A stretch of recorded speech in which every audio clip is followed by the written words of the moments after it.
искам да се изразя. Значи бях на горбет в Либия. Какво обичате да ви кажа и да ви го кажа? Значи, пиратки ли става въпрос? За какво става въпрос? Опасни ли са пиратките? Пиратките по принцип не са опасни. Ако обичате интервю. Значи, аз съм от село Дражил.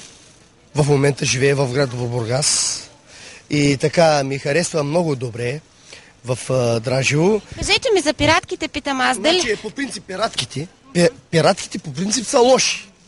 Значи, особено за деца. Това ми е син насреща.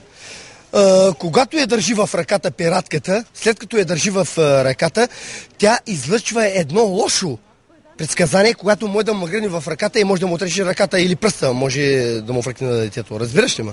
И става лошо просто за детето. И пиратките не ги пожелавам на децата и така нататък. Значи, аз, как да ви го кажа по друг начин? Кажи сега как е в Либия живота. В Либия, ще ви го кажа. Булка, запали ми цигарата. Значи, в Либия, аз съм чист българин, значи в Либия живота е много труден и сложен. Значи, специално за нашите медицински сестри е много лошо. Значи, удължиха го с 1 година, да ги удължат и да ги пуснат. Просто ще има доживотен затвор.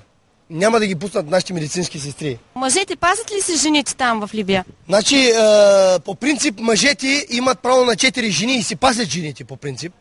Нямат право, значи имат право на 4 жени. И моя шеф беше, аз бях в Либия, значи моя шеф беше либиец и имаше 4 жени. От 4 жени имаше по 5 деца. Значи 4 по 5, 25, нали? Хубава ли е тая работа? Моята работа беше професионална работа. Значи работех алуминия слагах на прозорци. И взимах 600-700 евро заплата на месеца. Плюс това храна, ток, вода, квартира, всичко включено.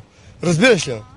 Аз казвам ти самата истина. В момента чакам всеки момент да се върнат моите българи, моите приятели от Либия. А ти искаш ли така да имаш 4 жени, например?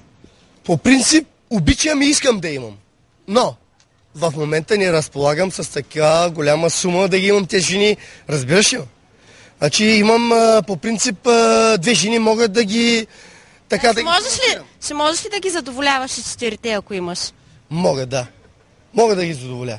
По никакъв случай мога да... никакъв проблем. Значи 68 кг съм, твърд, як, корав, прав. Мога да ги задоволя по всеки един случай, както искат. Обичам френските ласки и така нататък. Мога да ги задоволя. По всяко едно желание. Стига да са мои. Обаче обичам и те да ми... Ами ако захождат? Да захождат по чужди мъже, така ли? Значи те за да захождат по чужди мъже, значи те не са доволен от техния съпруг. Това мога да кажа аз. Друго нещо интересува ли бе?